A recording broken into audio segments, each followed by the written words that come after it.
kita sambung hari ini kuliah Sains Tauhidik. Apa khabar semua?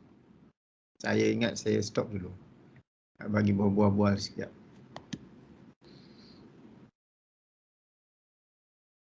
Baik semua. Adam ada ni? Adam Syafiq. Ke buka dulu. Orang yang pergi. Ada doktor? Ada. Boleh buka video lah kan. Saya nak memaksa pun ni, saya ambil kuliah hari ni je. Mungkin dalam Sains Tauhidik kuliah subjek ni tak perlu buka kan, tapi sebaiknya buka video lah kalau boleh kan. Okey, saya akan mengajar ataupun mengambil kuliah untuk dua topik ni, iaitu unsur kimia bumi menurut Al-Quran, yang kedua keseimbangan dan perkadaran juga menurut Al-Quran. Jadi sebenarnya yang kita sedia maklum, tajuk subjek ini adalah sains tauhidik. Bagaimana sains itu boleh membawa kepada pentauhidan yang kepada pencipta lah, kepada Allah Subhanahu Wa Taala selaku pencipta alam ini, dan meningkatkan keyakinan lah, ataupun tauhid. Jadi dan ianya adalah berlandaskan daripada Al-Quran sebagai satu panduan untuk bahagian ataupun topik-topik yang disentuh dalam kuliah, sepanjang kuliah. Jadi untuk hari ini saya akan membawa topik unsur kimia bumi menurut Al-Quran. Okey, majoriti pelajar semua ada di kolej kan? Cuma tak boleh bersemuka. Ke kat rumah ni? Ain Natasha kat rumah ke kat kolej ni? Kat rumah. Kat rumah. Okay. Tahun berapa ya? Tahun 2. Tahun 2 Oh, pelajar tahun 2 masih di tak balik ke kampus tak balik kolej ke, ataupun ada yang program yang ada di kolej, ada yang tidak?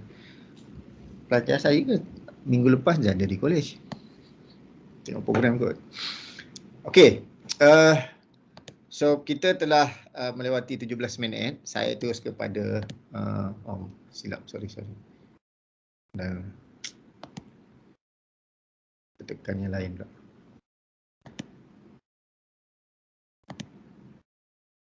Mana tadi? Saya pergi kepada topik untuk hari ini, unsur kimia bumi menurut Al-Quran. So dalam kimia, asas kepada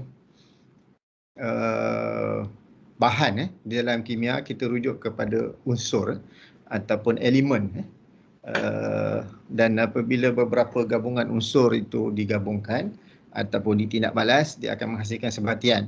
Ini konsep asas lah. Kalau pelajar di sekolah menengah dulu tingkatan 4, sekarang ni saya ingat tingkatan 1 dah belajar jadual berkala, dah diperkenalkan dengan jadual berkala. Jadi dalam jadual berkala itu adalah unsur kimia yang ada di bumi, yang dikenali, yang dijumpai dan juga yang dikaji. Jadi sebelum kita pergi kepada ayat-ayat yang berkenaan dengan unsur kimia bumi menurut Al-Quran ini, elok kalau kita memahami penyusunan unsur, pengenalan dan sebagainya. Jadi kalau kita cakap tentang unsur itu, tidaklah kita rasa janggal lah, ataupun kita rasa perkara yang tak berkaitan dan sebagainya. Jadi kalau kita lihat konsep kimia, asas perbezaan unsur adalah nombor atom. Jadi dalam satu unsur itu dia ada dua, satu proton dan neutron di tengah, dan dikelilingi oleh elektron. Mana-mana pun konsepnya begitu. Kalau kita lihat apabila kita besarkan lagi, contohnya kita lihat bumi mengelilingi matahari kan, dia ada satu pusat yang mana pusat itu, kalau contohnya galaksi ni, yang mana kita punya bintangnya adalah matahari. So planet yang mengelilingi matahari. Tapi dalam planet itu ada juga bulan. So ada beberapa planet yang ada lebih daripada satu bulan misalnya. Jadi mengelilingi planet. Jadi planet mengelilingi matahari, matahari mengelilingi bulan mengelilingi bumi dan sebagainya. Jadi so ini yang paling seni ataupun yang paling halus, elektron mengelilingi nukleus. So bilangan proton yang ada di dalam nukleus itu menjadi panduan kepada pembentukan ataupun penyusunan unsur. Jadi dalam kimia kita panggil dia mass number, iaitu nombor jisim. Kalau you all tengok jadual berkala, yang atas nombor jisim, yang bawah itu proton, nombor atom. Jadi contohnya helium 2. Kalau hidrogen, nombor proton dia 1. Itu asas kepada unsur. So hidrogen ada 1 proton, 2 helium, emas, aurum ada 79, 26 besi dan sebagainya. Jadi disusun satu-satu mengikut dalam jadual berkala. So kita ambil contoh karbon. Unsur karbon, karbon atomnya, bilangan protonnya 6, neutronnya 6. So nombor nukleus ada 12. So walaupun dia ada 6 proton, tetapi ada juga 6 proton dan 6 nukleus, tetapi ada juga karbon yang ada 7 neutron. Dan ianya kita panggil isotop. Dan isotop ini banyak digunakan dalam perubatan dan juga pertanian. Jadi nombor proton sama 6, tapi nombor neutron berbeza, iaitu ada mungkin boleh jadi 6, boleh jadi 7, boleh jadi 8. So ini konsep asas kepada unsur dan susunan kepada unsur.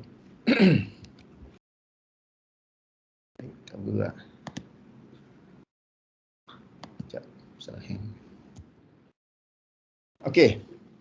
So kalau kita lihat jadual berkala, ini contoh jadual berkala daripada hidrogen lompat kepada helium, gas nadir, 2, 3, 4, boron 5, karbon 6 dan sebagainya lah. Tadi saya sebut karbon kan, karbon 6. Sampailah kepada unsur lanthonide yang akan saya sentuh sikit nanti. Rare earth nanti saya sentuh sikit, lanthonide. Jadi ini adalah jadual berkala dan susunan unsur mengikut nombor atom. Jadi perkara ini sebagai asas kepada kita punya perbincangan hari inilah. Baik. So saya nak pergi, sebab kita terus pergi kepada unsur kimia bumi dalam Al-Quran. Saya terus pergi kepada salah satu unsur yang disebut dalam Al-Quran iaitu yang pertama unsur ferrum ataupun besi. Dalam surah, ada surah besi ataupun Al-Hadid, surah yang ke-57 ayat yang ke-25. A'udzubillahi minasyaitonirrajim. Bismillahirrahmanirrahim. Laqad arsalna rusulana bil bayyinati wa anzalna ma'ahumul kitaba wal mizana liyaquman nasu bil qist. Wa anzalna al hadida fihi ba'sun shadidun wa manafi'u lin-nasi wa liya'lama Allahu man yansuruh wa rusulahu bil ghaib innallaha qawiyyun aziz. Maksudnya sesungguhnya kami telah mengutus rasul-rasul kami.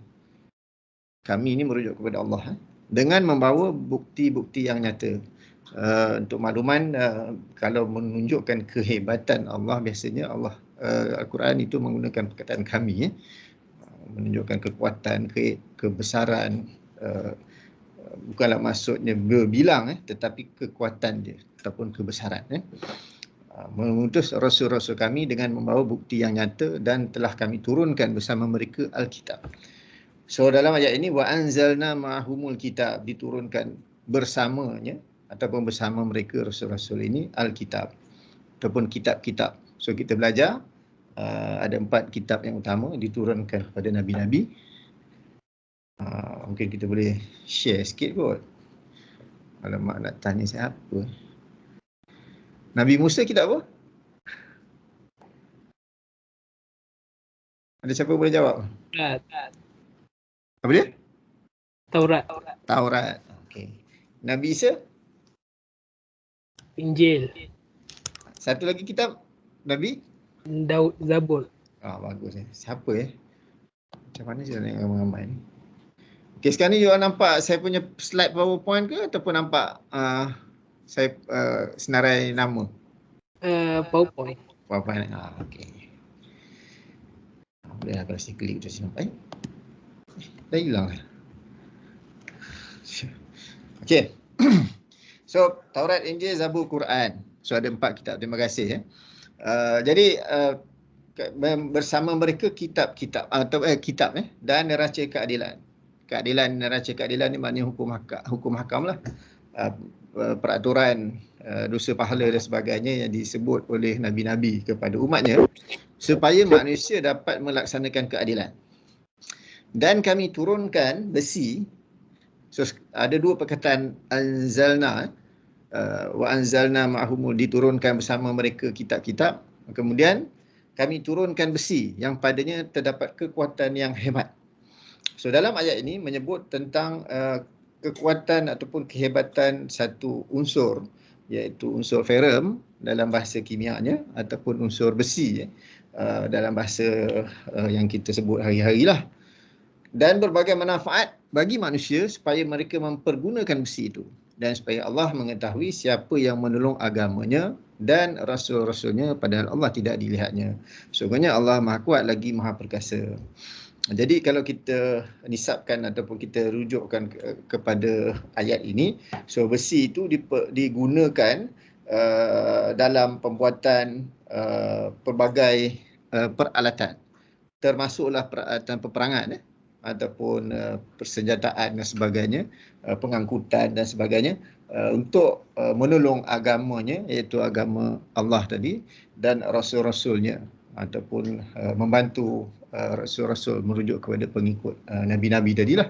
Padahal Allah tidak dilihatnya. So keyakinan manusia itu kepada rasul-rasul yang diikutinya dan juga kepada pencipta ataupun kepada Allah. Sungguhnya Allah Maha Kuat lagi Maha Perkasa. Jadi ayat ini, daripada ayat ini saya tak nak berbincang tentang tafsiran ayat lah. So banyak perkara tauhid yang kita boleh baca ataupun kita boleh berhalusi satu-satu. Tapi saya nak fokus kepada besi sahaja. Jadi kalau kita rujuk kepada ayat ini yang disebut di situ, wa anzalna hadid fihi ba'sun syadid. Jadi kami turunkan besi. Allah menurunkan besi, padanya terdapat kekuatan yang hebat. So, surah Al-Hadid iaitu surah yang ke-57 dalam Al-Quran. Jadi Hadid nama salah satu surah, bermaksud besi dan salah satu daripada unsur. Dia special nama ni sebab dia merujuk kepada unsur. Jadi spesifik kepada satu bahan iaitu besi. Dan surah ini mempunyai 29 ayat.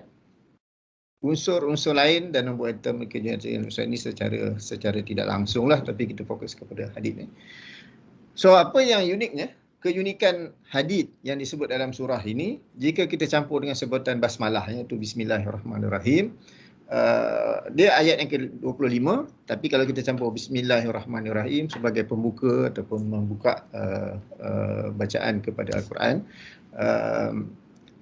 dia jadi ayat yang ke-26. Sama seperti nombor atomnya. Dan ayat yang menyebut Al-Hadid besi itu adalah ayat yang ke-25. So, selain daripada itu, keunikan surah ini, perkataan Allah disebut sebanyak 26 kali sehingga ayat yang ke-25. Sehingga sampai kepada ayat ni tadi, ayat laqad arsalna rusulana bil bayyinati wa anzalna ma'ahumul kitab ni, perkataan Allah disebut sebanyak 26 kali. Sama seperti nombor atom ferrum iaitu 26.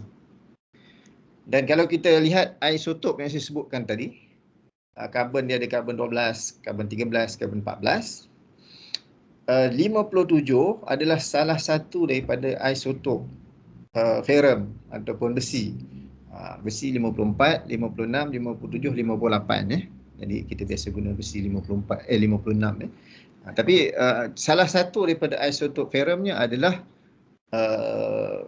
Ferrum 57, iaitu isotop yang ke-57, nombor bilangan nukleusnya lebih 2 daripada itu. Jadi surah yang ke-57 dan dia juga ada isotop 57. Jadi ini keunikan lah, keunikan surah Al-Hadid ataupun perkataan hadid, iaitu besi yang disebut dalam Al-Quran ataupun disusun dalam surah ini.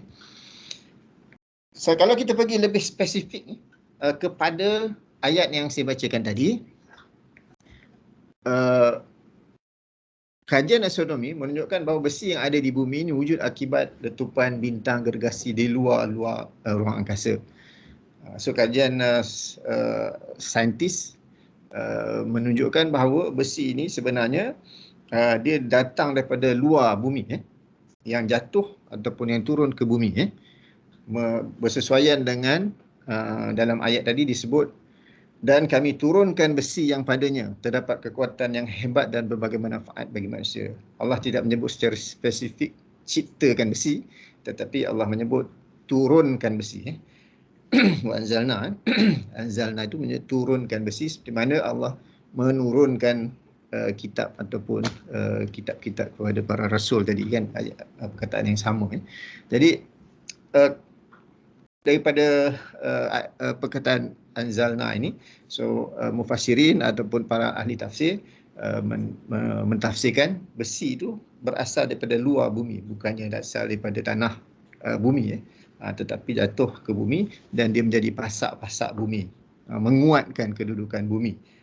Jadi itu yang berlaku mungkin jutaan tahun yang lalu lah, bukannya dia berlaku sekarang ataupun 10, 20 tahun ataupun 100,000 tahun, tetapi jutaan tahun dahulu semasa pembentukan bumi ini. Dan besi itu adalah sebahagian daripada mineral-mineral yang jatuh dan juga membentuk bumi.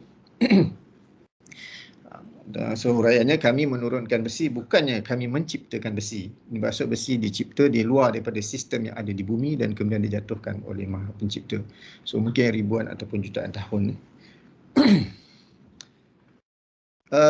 So apa yang saya nak bawa daripada ayat Al-Hadid ini, surah Al-Hadid ini, ataupun ayat berkenaan dengan unsur ini, adalah keluasan ilmu Allah Subhanahu Wa Taala daripada ayat ini. So sebenarnya ayat ini adalah sebahagian sahaja, sebahagian daripada ilmu yang perlu kita kaji, yang perlu kita kembangkan, yang perlu kita belajar, hasil daripada apa yang Allah sebut dalam Al-Quran. So dalam ayat yang agak tidaklah begitu panjang tadi, Allah menyebut besi itu digunakan untuk membantu agama Allah, untuk membantu rasul-rasul ataupun pemimpin oleh umat-umat rasul-rasul itu. Jadi ianya adalah sebagai pelopor kepada kajian geologi. Jadi kita melihat satu ayat ini, so kita boleh kembangkan ataupun kita boleh kaitkan unsur-unsur yang lain yang tidak disebut secara spesifik di dalam Al-Quran. Allah tak sebut satu-satu unsur dalam Al-Quran itu. So Allah sebut besi, so Allah huraikan sifat besi. So besi itu Allah turunkan ke bumi. Jadi kita daripada besi itu kita boleh jadikan satu kajian yang sangat baik, iaitu sangat luas, iaitu kajian geologi. Kalau di FST kita ada Jabatan Geologi. Jabatan Geologi di FST UKM itu adalah Jabatan Geologi yang kedua di Malaysia. Yang pertama Jabatan Geologi UM, yang kedua UKM. Jadi punya lama lah, kan. Jadi pelbagai mineral yang perlu dikaji, sama ada unsur, sebatian dan alloy. Alloy ini adalah gabungan daripada beberapa jenis unsur. Mungkin boleh jadi 2, mungkin 3 dan sebagainya. Begitu juga sebatian adalah campuran. Tidak semestinya besi sajalah. Kalau alloy, keluli ataupun logam, so digabungkan, dia akan jadi alloy lah. Contohnya gangsa, iaitu tembaga campur timah. Nanti kita cerita sikit pasal tembaga ni ke ada. Saya nak cerita sikit timah ni, kan. Ataupun sternum, cuma tak menarik lah. Tak menarik itu sebab saya tak boleh nak berbual. Hilang.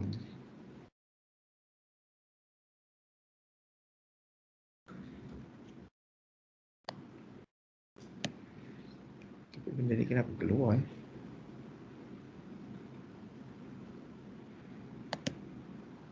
Macam mana je?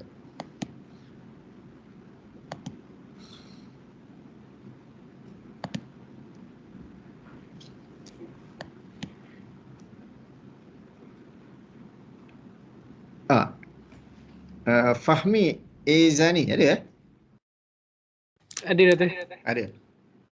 Tembaga apa dia kalau jadual berkala? Tahu tak? Tak tahu tak apa. Tak Kalau tahu. tahu boleh share. Ha? Tak tahu Datuk. Tak tahu. Okey. Akilah. Tahu tak tembaga dalam jadual berkala ataupun dalam kimia dipanggil apa?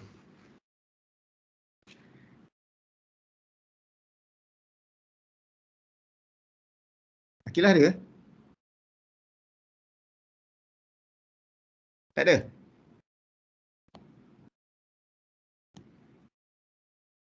Senyap ni. Tak ada ya? Ni tak ramai ni. Tak sampai 80 orang ni. Yan Leong. Yan Leong ada? Ada. Okey.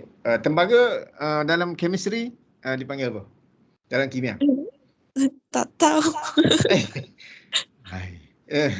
Ni daripada program mana you all ni? Ke luar bukti Kupram. Akilah Husna Kupram. Okey, tak boleh cakap, tak boleh ni. Mikrofon problem Yan Leong, you daripada program apa? Teknologi tumbuhan. Teknologi tumbuhan. Tapi tak tahu tembaga apa ya. Okey, tak apalah. Dah beritahu tu. Kupram tadi kan? Betul kan tadi? Siapa sebut tadi? Siapa yang tulis ni? Okey, Akilah Husna kata Kupram. Copper tembaga copper. Apa tak tahu tak apa sebab dia bukan ni bukan subjek kimia kan. Cuma nak tanyalah aku tahu kan. So contoh gangsa. Biasa kita panggil gangsa. Pingat gangsa kan. Emas, perak, gangsa. Bronze. Bronze tu dia bukan unsur dia adalah alloy, iaitu gabungan ataupun campuran tembaga dengan timah. So dia lebih tembaga. Timah dia sedikit. Stannum timah. Jadi kemudian unsur-unsur lain unsur-unsur lain yang dulunya kita unsur-unsur ini sangat ditakuti lah, iaitu kita panggil dia unsur radioaktif radioaktif ataupun nanti ada lantanet nanti ada saya akan sentuh sedikit tapi di Malaysia sekarang ni bukan sekarang lah, maksudnya akhir-akhir ini rare earth element rare earth element non radioaktif disebut non radioaktif. Sebenarnya bukan non radioaktif tapi sedikit campuran kepada kumpulan radioaktif. So ada jugalah. So dia gabungan unsur nadir bumi ni ataupun rare earth element yang juga mengandungi bahan radioaktif tetapi pada kepekatan ataupun pada komposisi skala yang sangat kecil lah, less than 10 ppm lah, lebih kurang macam tu Jadi daripada ayat satu ayat tadi iaitu berkenaan dengan besi, so kita boleh kembangkan ke keluasan ilmu Allah Subhanahu Wa Taala, iaitu pengajian bukan sahaja unsur tetapi kepada logam-logam lain pelbagai logam dan juga pelbagai mineral, sama ada dia bersifat unsur satu sahaja ataupun gabungan beberapa unsur ataupun dalam sekiranya logam kita panggil dia gabungan alloy lah. Jadi ada nanti saya akan pergi satu-satu ayat-ayat yang berkenaan dengan campuran logam ini selepas ini. Okey, selain daripada surah Al-Hadid, dalam surah Al-Anbiya surah yang ke ayat 80 Allah juga menyebut yang maksudnya, dan telah kami ajarkan kepada Nabi Daud membuat baju besi untuk kamu guna memelihara kamu dalam peperanganmu, maka hendaklah kamu bersyukur kepada Allah Subhanahu Wa Taala. Jadi antara salah satu mukjizat Nabi Daud Nabi Daud ni saya nak test sikit. Seronok juga kan bual petang ni. Hakimi ada ya Hakimi? Ya, Doktor. Kalau kita tengok salah silah urutan Nabi Daud dengan Nabi Musa mana dulu agak-agak? Daud. Daud dulu. Tak ingat lah, Doktor.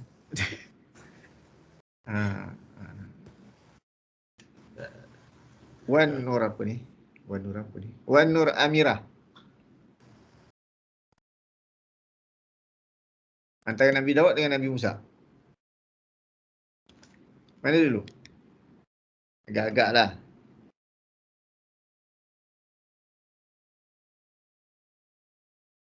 Ada tak Wan Nur Amirah ni? Senyap ni.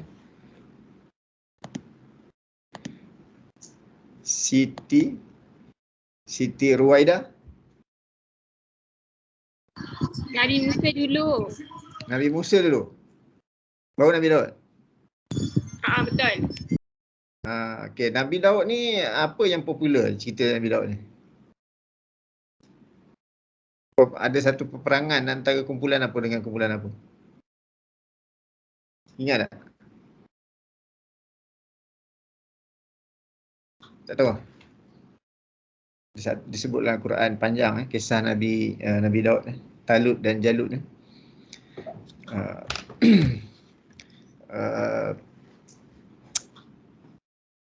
so panglima perang. So dalam kisah itu saya tak nak cerita pasal benda lain lah. So nak cerita fokus ini panjang, tak sempat pukul 6.30 jadi antara kelebihan Nabi Daud adalah Nabi Daud mukjizatnya adalah dia boleh melentur besi membuat baju besi. Jadi so kita ini satu mukjizat lah. Mukjizat ni maksudnya benda yang mustahil bagi ataupun yang pelik lah bagi orang biasa, tetapi bagi Nabi-Nabi, so Allah ada berikan satu mukjizat kepada Nabi Daud, dia boleh melentur besi menjadi baju, membuat baju besi, membuat peperangan dan sebagainya. Cuma saya nak kaitkan tentang kisah orang dahulu ni, walaupun kita tahu daripada ayat ini nak tunjukkan kekuatan ataupun kehebatan Nabi Daud membuat baju besi. Sebenarnya orang-orang terdahulu daripada kita ataupun zaman-zaman nabi-nabi yang sebelum daripada Nabi Musa dan sebagainya, memang kehebatan itu telah wujud lah. So kalau kita lihat misalnya sama ada orang-orang yang menentang ataupun mensyirikkan ataupun yang menentang para nabi, contohnya Fir'aun kan. Fir'aun zaman Nabi Ibrahim kan. Zaman Nabi Ibrahim dia punya piramid sampai sekarang kekal lagi, masih ada. Maksudnya bukan kata Fir'aun yang menentang Nabi Ibrahim tu, tapi kerajaan Fir'aun itu. Dia punya hebatnya kerajaan dia. So kita pun tak pasti adakah piramid yang dibuat itu adalah piramid Ramses tu ke, ataupun Firaun zaman Nabi Musa ke, ataupun sebelum itu telah ada, tetapi kerajaan itu sangat hebat sehingga dia boleh membuat piramid dan sehingga hari ini kekal. Kalau kita kira dia punya tahunnya mungkin 4,000 tahun lepas kan. Lampau, sebab Nabi Ibrahim dia sebelum Nabi Musa kan. Betul tak? Firaun zaman Nabi Musa kan? Firaun zaman Nabi Musa. Firaun zaman Nabi Musa. Nabi Musa sebelum Nabi Isa jadi Nabi Isa 2000 tahun sekarang ni tahun Masihi. So maksudnya Nabi Musa sebelum daripada itu. Jadi mungkin 3 ataupun 4,000 tahun lepas telah ada bangunan Firaun itu. So kalau kita lihat pula zaman Nabi Saleh misalnya, manusia membuat bangunan daripada bukit, dalam bukit di tebuk bukit. So kalau you all pergi Turki, you akan tengok hotel-hotel dia tu, sebahagian pada saya pun lupa lah nama tempatnya. Tak ingat dah lama kan. Hotel tu dibuat daripada dalam apa tu? Gua, daripada gua dalam bukit dan sebagainya, yang asalnya daripada dulu telah ada. Nak tunjukkan betapa dulu pun telah ada kehebatan ni. Nanti kita cerita bila masuk emas dan sebagainya. Bagaimana sebenarnya manusia zaman dulu pun hebat-hebat juga. So, jangan kita ingat orang dulu tak hebat. Sekarang-kadang kita baca Nabi Daud buat baju besi, ingat kan? Orang dulu yang lain dia berperang guna apa? Guna sumpit aja ke, ataupun orang dulu tak pakai baju ke apa. Baju besi zaman Nabi Daud dah. Zaman Firaun mana pakai baju besi dah. Jadi kalau kita lihat sejarah, kalau kita rajin membaca sejarah, so kita akan lihat sebenarnya kehebatan dulu pun hebat juga. Dan Allah banyak menyebut tentang kekuasaan dan kejatuhan kerajaan itu disebabkan mereka menzalimi diri mereka dan mempersekutukan Allah lah. Okey, besi ikatan molekul yang kuat. Mempunyai takat lebur. Saya tak nak bincang tentang daya tarikan apa, nanti you all pening pula kan. Ni covalent ke, hidrogen ke apa ke, tak masuk lah. Orang kimia kena tahu, tapi orang luar tak perlu tahulah. Mempunyai takat lebur dan takat didih yang tinggi, murah berbanding dengan emas dan sebagainya.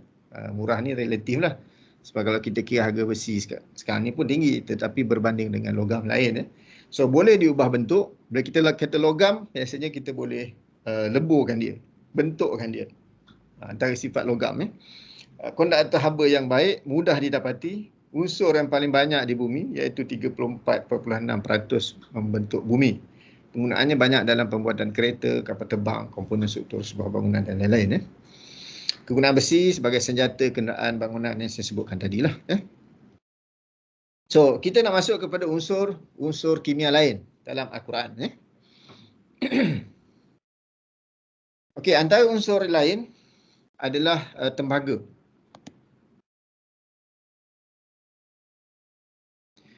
Dalam surah Al-Kahfi ayat 96, auzubillahi minasyaitonirrajim, atuni zubarul hadid hatta idza sawa baina as-sadafaini qala anfuhu hatta idza ja'alahu naran qala atuni ufrigh alaihi qitra. Maksudnya, berilah aku potongan besi. Maksudnya besi yang dipotong kecil, hingga apabila besi itu sama rata dengan kedua puncak gunung, berkatalah Zulkarnain, tiuplah api itu hingga apabila besi itu telah menjadi merah seperti api. Dia pun berkata, berilah aku tembaga yang mendidih agar aku tuangkan ke atas besi yang panas ini. Surah Al-Kahfi ayat yang ke-96. So tadi kita kata Nabi Daud membuat baju besi. Yang ini kita pun tak tahu. Kalau saya tanya, yang ni mungkin tak boleh jawab ni kan. Firaun ni zaman Nabi apa? Ada yang kata Firaun ni daripada Yunani. Adalah yang kata kan. Tapi tidak disebut dalam Al-Quran. Zulkarnain ini pada masa bila, tahun berapa dan sebagainya. Itu kita kena faham bila kita belajar ataupun kita mengkaji ataupun melihat ayat-ayat dalam Al-Quran. Biasanya dia tidak memberi secara spesifik bilangan ataupun tahun. Yang penting adalah ibrah dia, pengajaran dia. Al-Quran ini memberikan pengajaran.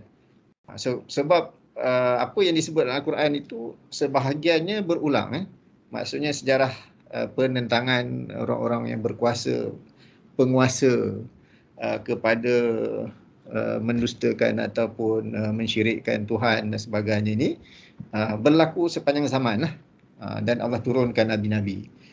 Dalam konteks ini itu contohlah kan, disebut zaman Nabi Firaun, zaman Nabi disebut zaman Nabi Musa adanya Firaun, zaman Nabi Ibrahim adanya Namrud dan sebagainya, kaum Ad, dan Samud zaman Nabi Saleh kan. Jadi memang ada benda itu berlaku, jadi sebagai ibrah ataupun pengajaran kepada kita bila kita membaca ataupun kita membaca mengkaji lah apa yang disebut dalam Quran. Jadi kita ambil sebagai pengajaran. Kita tak ambil dia, ni tahun berapa Zulkarnain ni?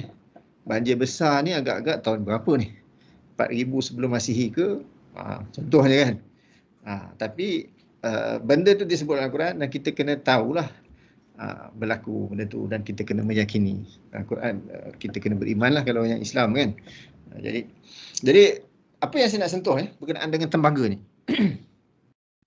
Sebenarnya ayat ini satu perkara yang sangat besar kepada ilmu unsur ataupun ilmu kimia. Iaitu ataupun ilmu logam.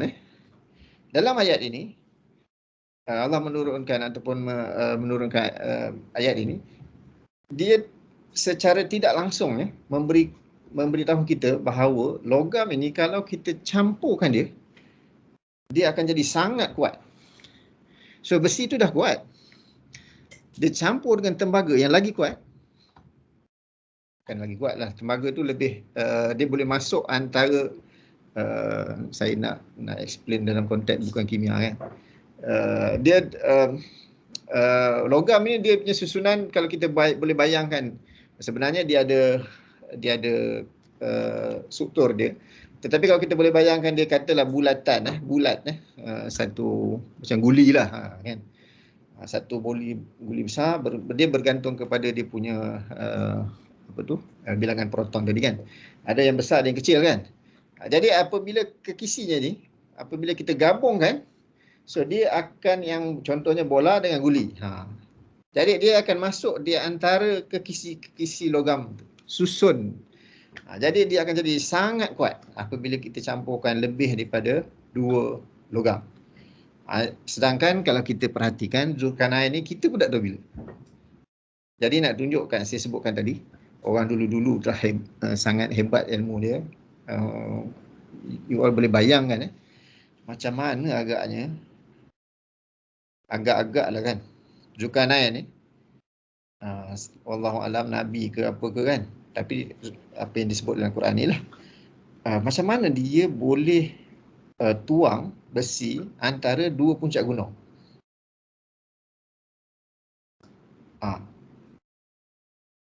Kan?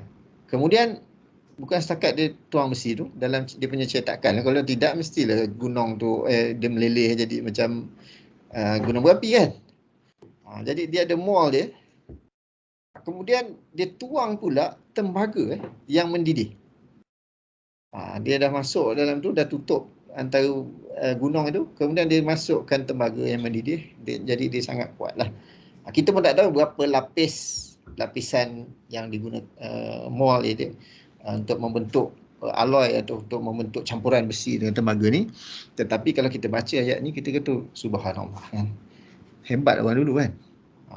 So tidaklah kita anggap orang dulu tak pakai baju, duduk dalam gua dan sebagainya. Tetapi tamadun telah wujud sejak zaman berzaman lagi. Dan Allah turunkan nabi-nabi, Allah menurunkan kumpulan-kumpulan ataupun kaum-kaum untuk menasihati penguasa, untuk menasihati kaum-kaum yang tersesat dan sebagainya. Sehinggalah Nabi yang terakhir lah, Nabi Muhammad SAW. So dalam Islam kita meyakini ada para Nabi, kemudian Rasul dan sebagainya itu kan, pada Nabi Adam. Jadi tidaklah bermaksud orang manusia ni berasal daripada monyet ke, berasal daripada beruk dan sebagainya. Sedangkan telah ilmu ataupun tamadun itu telah wujud sejak ribuan tahun lagi lah yang lalu.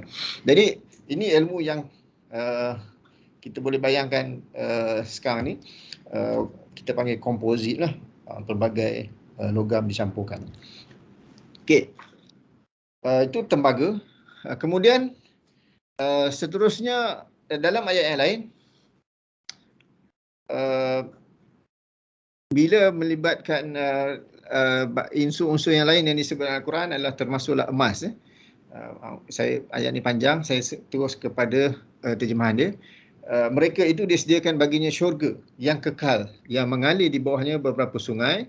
Mereka dihiasi di dalamnya dengan gelang-gelang tangan emas dan memakai pakaian hijau dari sutra yang nipis. dan yang tebal bersulam. Mereka berehat di dalamnya dengan berbaris di atas pelamin-pelamin yang berhias. Demikian itulah balasan yang sebaik-baiknya, dan demikian itulah syurga tempat berehat yang semulia-mulianya. Ini untuk orang yang mukmin, orang-orang yang taat kepada perintah Tuhan. Allah sediakan baginya syurga yang kekal di akhirat nanti, yang mengalir di bawahnya sungai. Mereka dihiasi dengan gelang-gelang tangan emas. Jadi emas, gelang-gelang daripada emas yang menjadi kebanggaan manusia sekarang ini di dunia, dan memakai pakaian hijau dari sutera yang nipis, sutera tebal yang bersulam, ataupun pakaian baju sutera. Mereka berehat dengan berbaris atas pelamin-pelamin ataupun katil, tempat duduk yang berhias. Demikian itu bahasa yang sebaik-baiknya. Jadi ayat ini, emas adalah sebagai aset simpanan persediaan untuk menghadapi kejatuhan nilai wang, keadaan ekonomi dan politik yang tidak stabil. Kemerosotan nilai mata wang ringgit yang kini mencecah, sebenarnya lebih lagi lah sekarang ni, yang merupakan paras terendah sejak 1988. Hal ini menyebabkan kos sara hidup semakin meningkat dan kuasa beli berkurang sebab nilai mata wang yang merosot. Oleh itu, penyimpanan emas amat penting sebagai bekalan dan pelindungan harta pada mempunyai nilai intrinsik yang tersendiri. So, sebelum ini, manusia menyandarkan duit ini ataupun mata wang ini kepada emas. So, banyak evolusi dia dalam ekonomi lah. Misalnya, kalau kita lihat sejarah saya ada juga sedikit sebut pasal ini. Dahulu manusia sama ada menggunakan sistem barter, kemudian menggunakan mata wang emas ataupun dinar. Dalam Islam menggunakan dinar. Kemudian ada wang perak dan ada wang tembaga dan sebagainya. Jadi emas adalah sebab dia stabil harganya, so kita boleh letakkan dia sebagai sumber ataupun penetapan mata wang. Tetapi tahun 70-an dolar yang asalnya menyandarkan kepada emas, so dia tidak lagi meletakkan emas itu sebagai sandaran. Jadi kalau dulu kalau nak cetak duit 1 juta, so kena simpan emas 1 juta. Nak cetak duit 100 juta, kena cetak emas 1 juta lah, ada sandaran dia. Tapi sekarang ni cetak 1 bilion ke 2 bilion ke 5 bilion ke, orang tak kisahlah. Jadi tidak ada sandaran emas itu, yang menyebabkan mata wang itu banyak panggil apa bukan kata tak stabil, tetapi tidak tetap lah dan mudah untuk dimanipulasikan. Jadi itu yang berlaku sekarang lah. Hadis Rasulullah SAW, Abu Bakar ibnu Abi Maryam melaporkan bahawa beliau mendengar Rasulullah SAW bersabda, akan tiba satu zaman di mana tiada apa yang bernilai dan boleh digunakan oleh umat manusia, maka simpanlah dinar dan dirham untuk digunakan. Jadi ini hadis daripada Musnad Imam Ahmad bin Hanbal berkenaan dengan emas. So jadi masing-masing bolehlah simpan emas untuk lebih stabil kalau ada duit lah kan, sebagai pelaburan masa depan. Jadi sekarang harga emas pun dah mahal. Saya ingat 300 lebih kot 1 gram. Saya tidaklah menyimpan emas. Mungkin Dr. Azmin ni, perempuan ni, dia suka simpan emas. Pertama daripada orang Kelantan kadang dia banyak simpan emas. Jadi sebagai satu simpanan untuk masa depan yang lebih stabil, sebab dia punya mineral itu berharga. Emas sebagai pelaburan terbaik merupakan pelaburan terbaik kerana menguntungkan dalam jangka masa panjang. Pelaburan emas adalah pelaburan yang selamat kerana tidak melibatkan pihak ketiga. Cuma kalau simpan kat rumah dia bahayalah. Pompak masuk, pencuri masuk, so habislah emas. So kita boleh simpan di bank ataupun di tempat-tempat yang selamat. So pelaburan emas disebut kalis inflasi kerana tidak dipengaruhi oleh sebarang bentuk naik turun ekonomi yang saya sebutkan tadi. Saya nak kaitkan juga emas ni, kadang-kadang kita ingat emas ni sekarang baru ada. saya pernah ke Mesir, Turki, apa tu, Jordan kan, Palestin, untuk bukannya apa je, nak tengok, nak melihat lah kan. Bila kita baca Al-Quran ni, kita baca kisah para nabi, kita baca sejarah-sejarah terdahulu, kerajaan lampau dan sebagainya.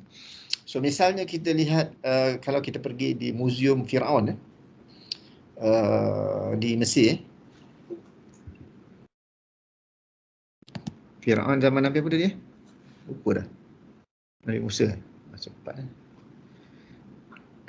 Ini lain eh. Soalan lain. Jadi Museum Firaun, dia punya keranda dia daripada emas eh. Ada seorang anak raja tu kecil je. So dia ada 3 lapis keranda, semuanya berdemas. You all boleh bayangkan lah, kalau katalah katil je tu, dia punya katil, keranda tu macam katil lah. Kemudian ada macam kelambu dia, tapi bukannya kelambu kain kan, kelambu berdemas. Dan luar tu ada lagi keranda lagi, ada 3 lapis semua berdemas. Jadi bila saya tengok tu, so tak heran lah orang kata apa, harta karun ni, orang dulu kan, masa kecil-kecil dulu orang kata karun ni dia punya nak bawa kunci apa? Kunci dia punya tempat simpanan harta dia sampai 40 ekor unta. Agaknya katanya lah, wallahualam kan. Ini menambah je. Tapi nak tunjukkan betapa hebatnya dia dari segi kekayaan Firaun itu. Jadi itu yang kalau jumpa harta tu, harta karun kan. Jadi so nak ceritanya dia jadi satu perkara yang kalau sekarang ni kita ada seketul emas ataupun sebentuk cincin emas sudah kira besar. Dulu emas tu jadi benda yang bagi raja-raja mungkin penuh baju dia emas, dia punya bilik emas dan sebagainya. So begitu zaman dulu kan. So kalau kita baca sejarah Malaysia kan, nanti saya pun ada point kat situ kan. Sejarah Malaysia, Malaysia pernah dikenali sebagai semenanjung emas. Dan jika kita baca buku-buku sejarah, so memang lumbung emas di Pahang, berpuluh-puluh gajah digunakan untuk membawa emas daripada Pahang ke Siam. Jadi sebenarnya dulu kat Malaysia ni pun dah ada emas dah kan. Dan dari lumbung dengan banyaknya, nanti kita akan sentuh sekejap lagi ya. Emas sentiasa bernilai di seluruh dunia kerana tidak boleh dimanipulasi dan dibinasakan. Simpanan emas membantu kita pada waktu kecemasan, misalnya bencana alam. Ia juga penting bagi persediaan ekonomi yang tidak kukuh. Emas tetap bernilai tinggi. Panjang lagi. Dia sebagai insurans harta dan hidup. Okey. Ini yang kalau kita nak lihat Malaysia lah misalnya, sebagai satu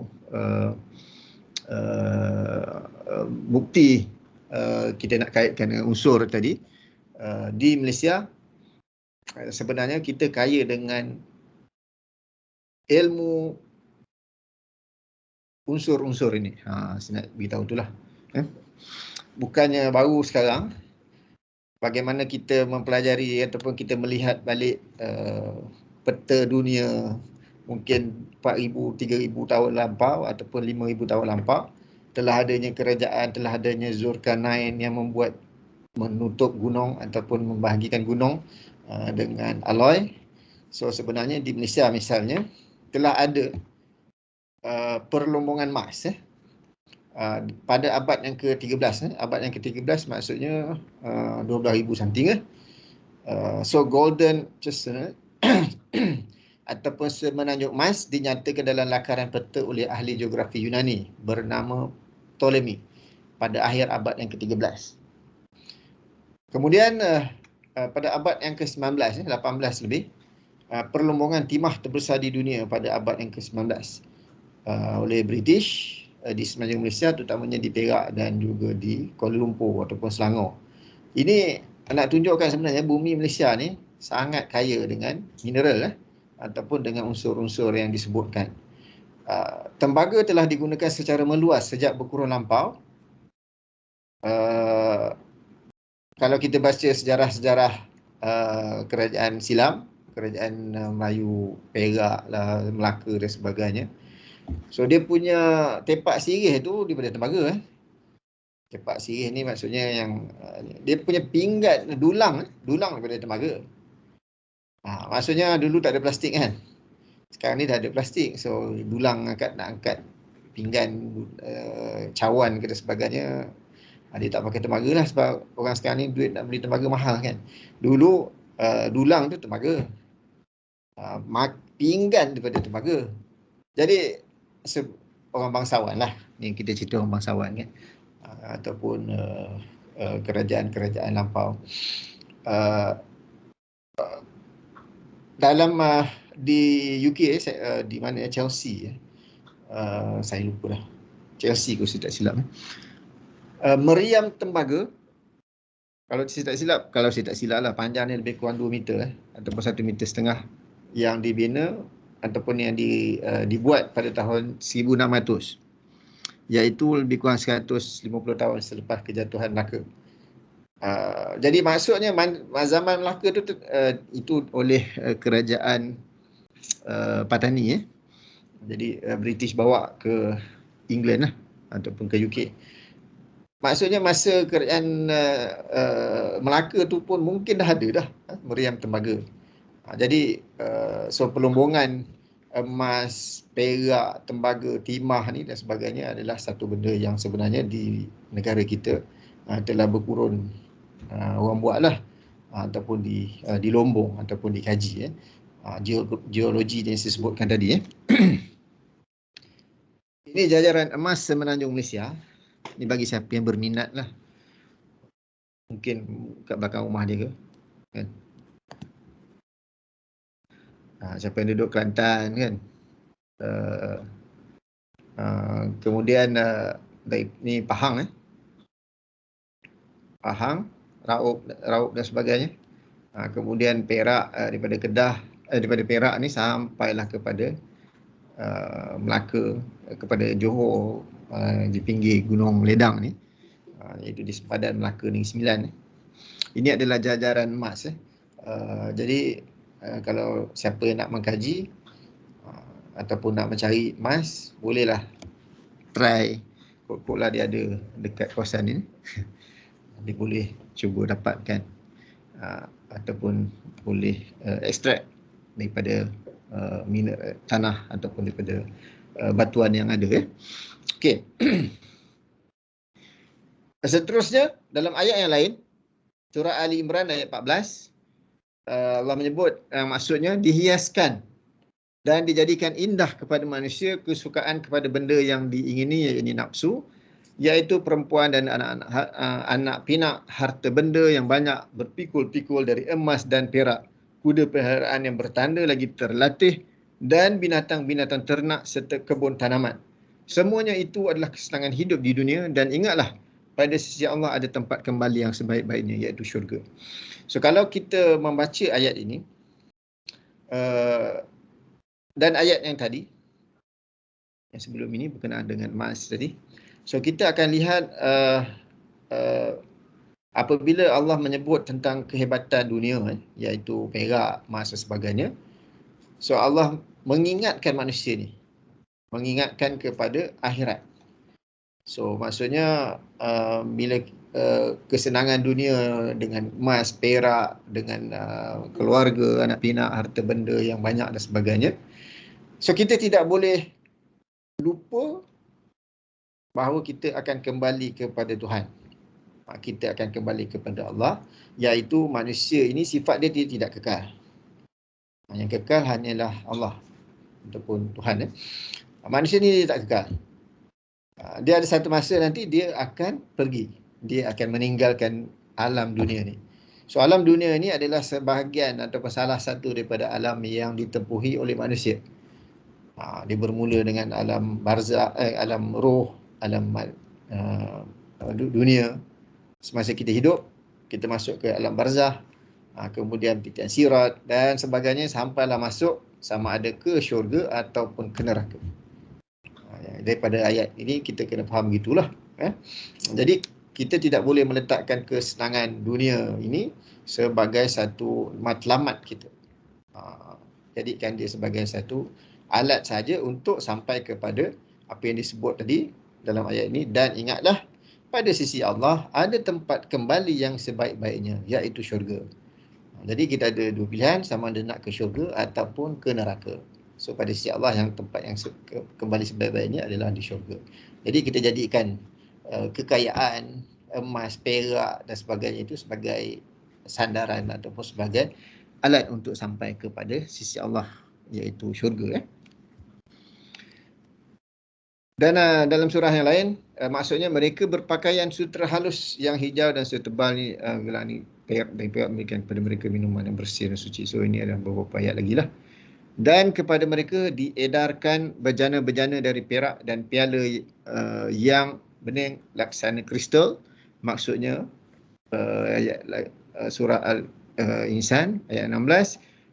Kristal yang jernih terbuat dari perak, mereka tentukan ukurannya yang sesuai dengan kekuatan mereka.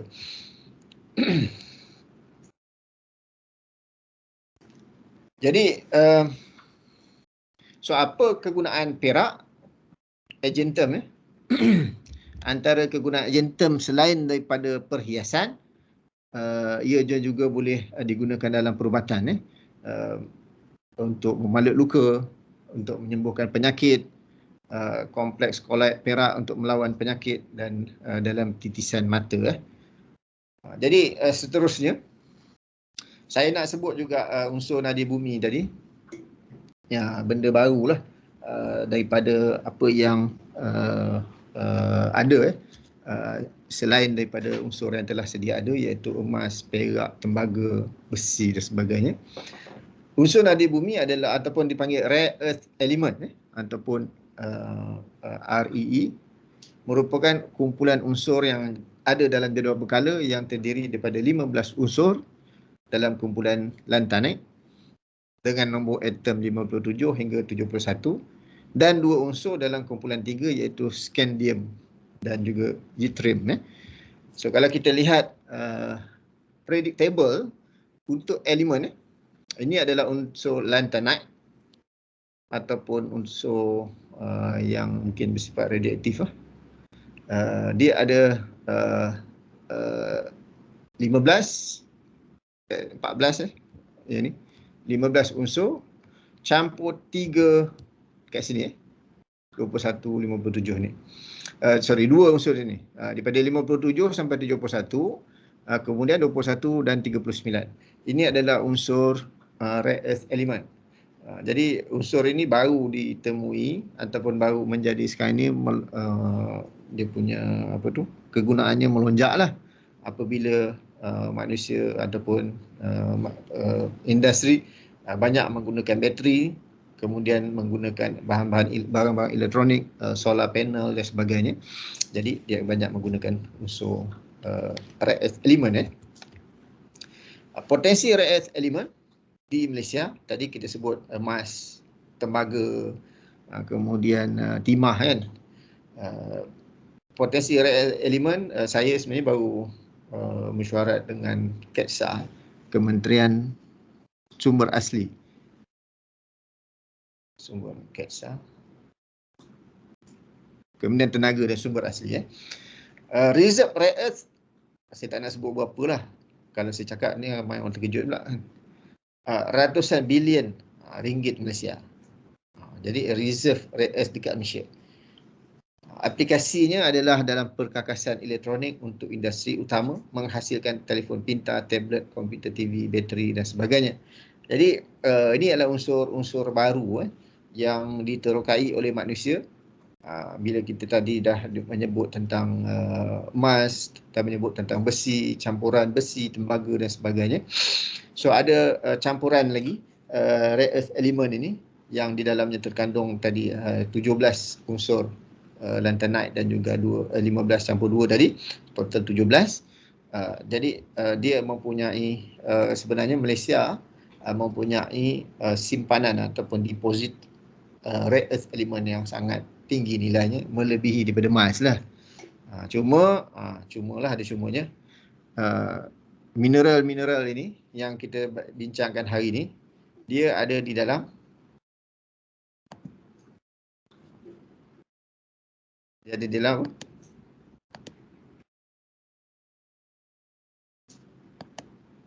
Aliyah Khairina.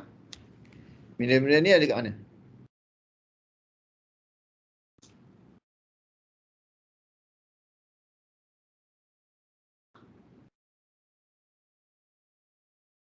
Ada ke? Aliyah?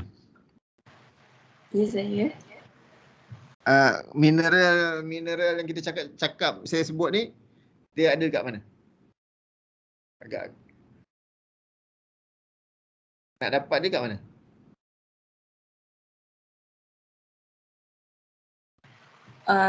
Dekat laut. Kat laut. Air lah. Susah sangat laut. Alia Amira.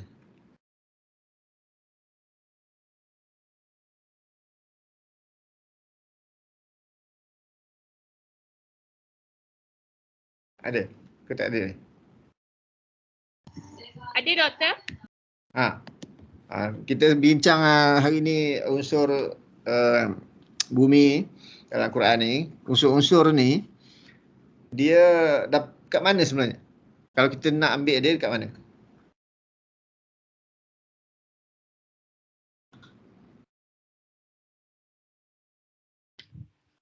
Maksudnya doktor kurang pasti. Maksudnya bukan yang dah siap lah, emas ke apa ke, kita nak dapatkan barang-barang ataupun unsur-unsur ni ataupun mineral ni, kita kena buat apa, kat mana benda-benda ni? Oh, maksudnya dalam laut? Laut lagi. Tanah? Dalam tanah lah kan. Jom. So semua unsur-unsur yang saya sebutkan ni, last kali tadi saya kata rare earth element kan. Malaysia dia banyak, kita ada banyak simpanan emas dan sebagainya, copper, timah dan sebagainya. Semua unsur-unsur ini terkandung di dalam tanah. That's why ilmu geologi tadi daripada Al-Quran tadi, kita kembangkan kepada ilmu geologi, itu sangat penting lah. Ilmu batuan. Tapi unsur itu tidak semestinya batu. Contohnya rare earth ni dia dalam bentuk serbuk. Jadi tapi kita kompres dia boleh jadi batu lah. Jadi semuanya di dalam tanah. So masalahnya bila di dalam tanah, so kita perlu lumbung. Jadi perlu lumbung ni maksudnya kalau dia ada di bawah rumah saudari Aliyah ke, so rumah tu kena apa? Kena dibuang lah. Contoh macam tu lah. Ataupun di bawah hutan. Jadi untuk mendapatkannya, so terpaksa dimusnahkan hutan. Barulah kita dapat unsur-unsur tadi. Boleh ekstrak daripada tanah untuk kita asingkan, pisahkan. Saya soalan assignment nanti banyak berkenaan dengan extraction ni. Tapi boleh, semuanya ada, you boleh carilah, you all boleh cari, saudara-saudari boleh dapatkan maklumat itu di samping soalan berkenaan dengan tafsir ayat-ayat Al-Quran berkenaan dengan unsur tadi. Jadi unsur-unsur ini dapat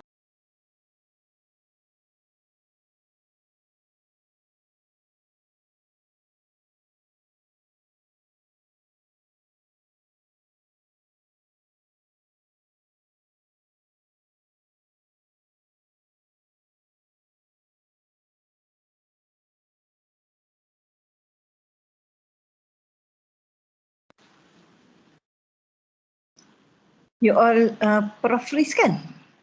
Ke saya seorang je nampak Prof Riz? Ya, doktor. Prof Riz kan? Ya ke? Ya, doktor. Ya, okey. Saya rasa dia terkeluar tu. Prada. Sekejap saya maklumkan dia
Assalamualaikum warahmatullahi wabarakatuh.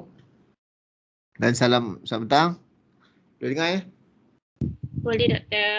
Boleh. Boleh. Prof. Boleh. Okay, thank you. Saya rasanya sem lepas sama juga. Kan? Laptop ni dia cukup 1 jam setengah. Tak perasan. Okey, saya sambung sikit lagi. So kita kita telah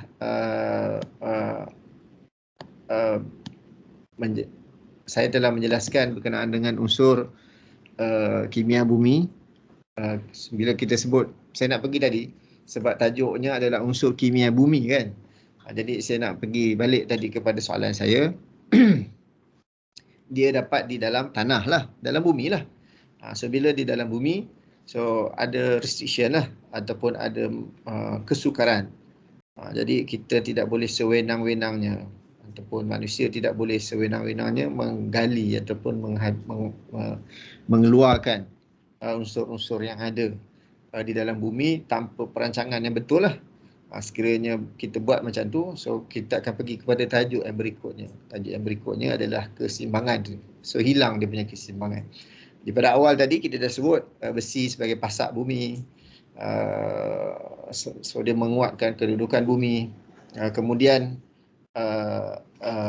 emas, perak dan sebagainya.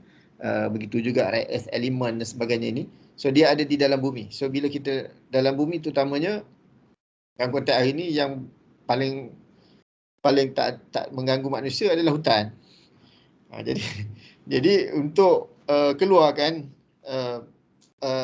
mineral ataupun logam ataupun unsur-unsur ini, so manusia terpaksa memusnahkan ataupun kita kata manusia terpaksa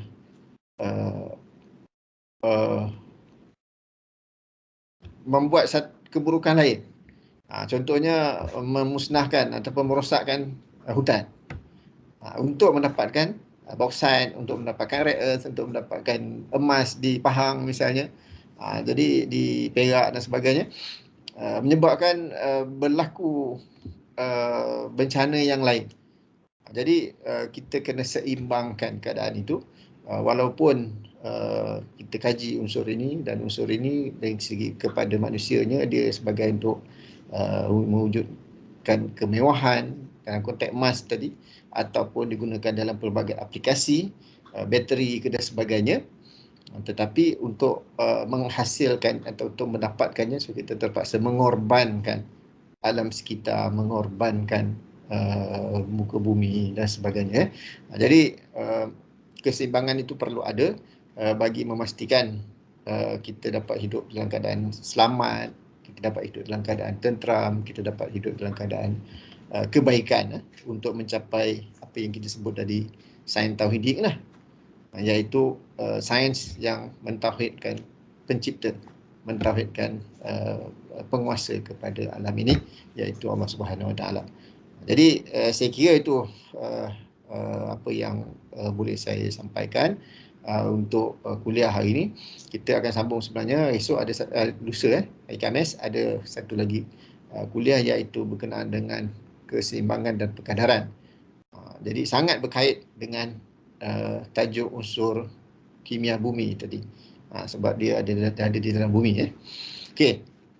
Ada soalan ke?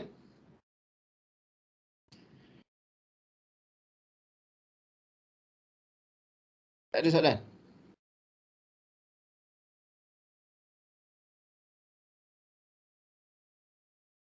So kalau tak ada soalan, saya nak rumuskanlah untuk topik hari ini.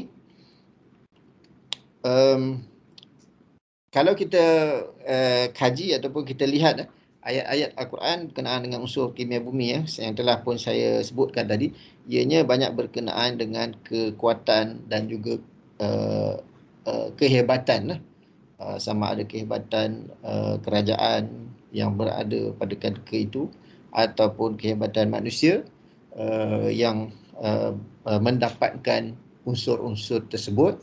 Tetapi dalam banyak tempat Allah mengaitkan kehebatan daripada unsur tadi adalah Allah kaitkan dengan akhirat.